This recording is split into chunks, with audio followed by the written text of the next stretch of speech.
வணக்கம். பிஎன்சியின் செய்திகளை வழங்குவதற்காக நான் ஷாலினி மூர்த்தி. விரிவான செய்திகளை பார்ப்பதற்கு முன்னதாக தலைப்புச் செய்திகளை பார்க்கலாம். புதுச்சேரியில் தவிக தலைவர் விஜய் பங்கேற்கும் மக்கள் சந்திப்பு நிகழ்ச்சி. கட்டுக்கடங்காத தொண்டர்களால் போலீசார் தடியடி. 2026ஆம் ஆண்டு சட்டசபை தேர்தலில் தமிழகத்தில் இருந்து திமுக துடைத்தெறியப்படும். மத்திய உள்துறை அமைச்சர் அமித்ஷா ஆவேசம். 10 அம்ச கோரிக்கைகளை வலியுறுத்தி போராட்டம். டிட்டோஜாக் நிர்வாகிகள் டிசம்பர் 12ஆம் தேதி அடையாள வேலைநிறுத்த போராட்டம் நடத்த திட்டம். சபரிமலையில் பம்பை ஹில்டாப்பில் இருந்து சன்னிதானம் வரை 2.7 கிலோமீட்டர் தூரத்திற்கு ரோப்கார் சேவை. 271 கோடி ரூபாய் செலவில் படிகளை தொடங்கிய திருவிதாங்கூர் தேவசம் போர்டு.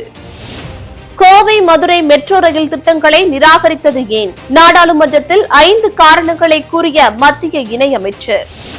இனி விரிவான செய்திகளை பார்க்கலாம். புதுச்சேரியில் தமிழக வெற்றிக் கழக தலைவர் விஜய் பங்கேற்கும் மக்கள் சந்திப்பு நிகழ்ச்சியில் பங்கேற்க வந்த தொண்டர்களால் தள்ளுமுள்ளு ஏற்பட்டது. காவல்துறையினரின் தடையை மீறி கேட்டை உடைத்துக் கொண்டு முந்திச் செல்ல தொண்டர்கள் முயன்றதால் பரபரப்பு ஏற்பட்டது. தொண்டர்களை கட்டுப்படுத்த புதுச்சேரி மாநில காவல்துறையினர் லேசான தடியடி நடத்தினர். தொடர்ந்து துப்பாக்கி ஏந்திய போலீசார் பாதுகாப்புடன் தொண்டர்கள் அனைவரும் கூட்டம் நடைபெறும் மைதானத்திற்குள் அனுப்பி வைக்கப்பட்டனர். 2026ஆம் ஆண்டு சட்டசபை தேர்தலில் தமிழகத்தில் இருந்து திமுக துடைத்தெறியப்படும் என்று ஸ்டாலினுக்கு தெரிவித்துக் கொள்கிறோம் என்று மத்திய அமைச்சர் அமித்ஷா ஆவேசத்துடன் கூறியுள்ளார். குஜராத் மாநிலத்தில் நடைபெற்ற அரசு விழாவில் பேசிய உள்துறை அமைச்சர் அமித்ஷா, பீகாரை அடுத்து மேற்கு வங்கம், தமிழகம் ஆகிய மாநிலங்களில் தேசிய ஜனநாயக கூட்டணியானது தேர்தலில் அமோகமாக வென்று பெரும் திருப்பு முனையை ஏற்படுத்தும் என்றார். சென்னையில் காத்திருப்பு போராட்டம் நடத்தப் போவதாக டிட்டோஜாக் அறிவித்திருந்த நிலையில் நூற்றுக்கணக்கான நிர்வாகிகளை அவர்களின் வீடுகளுக்கே சென்று போலீசார் கைது செய்தனர். தமிழ்நாடு தொடக்க கல்வி ஆசிரியர் சங்கங்களின் கூட்டு நடவடிக்கை குழுவான டிட்டோஜாக் பழைய ஓய்வூதிய திட்டம் உட்பட 10 அம்ச கோரிக்கைகளை வலியுறுத்தி பல்வேறு போராட்டங்களை நடத்தி வருகிறது. வரும் 12ஆம் தேதி ஒருநாள் அடையாள வேலை நிறுத்தம் செய்து அனைத்து மாவட்ட தலைநகரங்களிலும் மறியலில் ஈடுபட போவதாக டிட்டோஜாக் நிர்வாகிகள் அறிவித்துள்ளனர். புதுச்சேரியில் தவிக தலைவர் விஜய் மக்கள் சந்திப்பு நிகழ்ச்சியில் பங்கேற்க வந்த நபர் ஒருவர் கைத்துப்பாக்கி வைத்திருந்ததால் அவரை பிடித்து போலீசார் விசாரணை மேற்கொண்டனர்.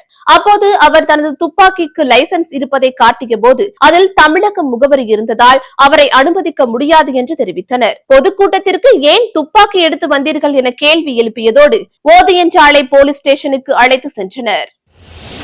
சென்னை புழல் ஏரி அதன் முழு கொள்ளளவை எட்டியுள்ளது. 3300 மில்லியன் கன அடி கொள்ளளவு கொண்ட புழல் ஏரி அதன் முழு கொள்ளளவை எட்டியுள்ளது. நீர்பிடிப்பு பகுதிகளில் பெய்த மழையின் காரணமாக சென்னைக்கு குடிநீர் ஆதாரங்களாக விளங்கும் செம்பரம்பாக்கம், புழல், பூண்டி ஆகிய ஏரிகளின் நீர்மட்டம் மளமளவென அதிகரித்து வருகிறது. ஏரியிலிருந்து திறந்துவிடப்படும் உபரி நீர் 100 கன அடியில் இருந்து 300 கன அடியாக அதிகரித்துள்ளதால் கரையோர மக்கள் கவனமாக இருக்குமாறு எச்சரிக்கப்பட்டுள்ளது.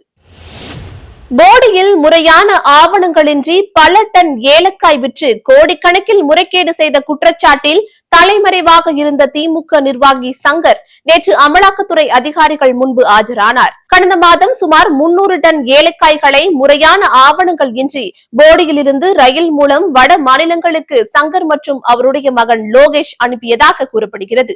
வரி ஏய்ப்பு மட்டுமல்லாது இடுக்கி மாவட்டத்தில் ஏலக்காய் தோட்டத்தை முக்கிய நபர்களுக்கு கிரயம் முடித்ததிலும் தொடர்பு உள்ளதாக சந்தேகம் உள்ளதாகவும் அமலாக்கத்துறை அறிவித்துள்ளது. தமிழகத்தில் சித்த மருத்துவ பல்கலைக்கழகத்தை உருவாக்குவதற்கான மசோதா கடந்த 2022ஆம் ஆண்டு சட்டப்பேரவையில் நிறைவேற்றப்பட்டது. இந்த மசோதாவில் பல்கலைக்கழகத்தின் வேந்தராக முதல்வர் செயல்படுவார் என குறிப்பிடப்பட்டிருந்தது. இந்த பல்கலைக்கழகம் அமைப்பதற்கான தமிழக அரசு 20 ஏக்கர் நிலத்தையும் மாதவரம் அருகில் ஒதுக்கியது. தமிழக அரசால் மீண்டும் நிறைவேற்றி ஒப்புதலுக்கு அனுப்பப்பட்ட சித்த மருத்துவ பல்கலைக்கழகத்தை அமைப்பதற்கான மசோதாவை குடியரசுத் தலைவருக்கு ஆளுநர் RN ரவி அனுப்பி வைத்துள்ளார். சபரிமலையில் ரோப்கார் அமைக்க திருவிதாங்கூர் தேவசம் போர்டு முடிவு செய்து பல கட்ட பணிகள் முடிவடைந்துள்ளன. பம்பையில் இருந்து 5 கிலோமீட்டர் தூரத்தில் மலை மீது அமைந்துள்ள சபரிமலை சன்னிதானத்திற்கு பொருட்கள் கொண்டு செல்வது மிகப்பெரிய சவாலாக உள்ளதால் பம்பை ஹில்டாப்பில் இருந்து சன்னிதானம் வரை 2.7 கிலோமீட்டர் தூரத்திற்கு 271 கோடி ரூபாய் செலவில் ரோப்காருக்கான கேபிள்கள் அமைக்கப்பட உள்ளதாக தகவல் வெளியாகியுள்ளது.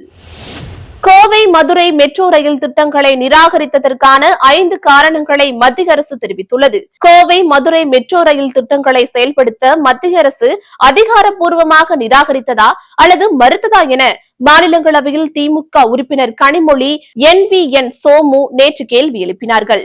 இதற்கு வீட்டு வசதி நகர்ப்புற விவகாரத்துறை இணை அமைச்சர் டோகன் சாகி பதிலளித்தார். மதுரைக்கு மெட்ரோவிற்கு சேவை வழங்குவதற்கு செலவு குறைந்த சிறந்த அமைப்பான தற்போதைய பேருந்து விரைவு போக்குவரத்து அமைப்பே போதுமானது என தெரிவிக்கப்பட்டுள்ளது.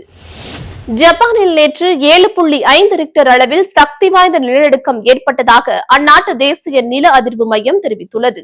இரவு நேரத்தில் கட்டிடங்கள் குலுங்கியதால் அதிர்ச்சியடைந்த மக்கள் வீடுகளை விட்டு வெளியேறி சாலைகளில் தஞ்சமடைந்தனர். நிலநடுக்கத்தால் 30க்கும் மேற்பட்டோர் படுகாயமடைந்துள்ளதாக தகவல் வெளியாகியுள்ளது.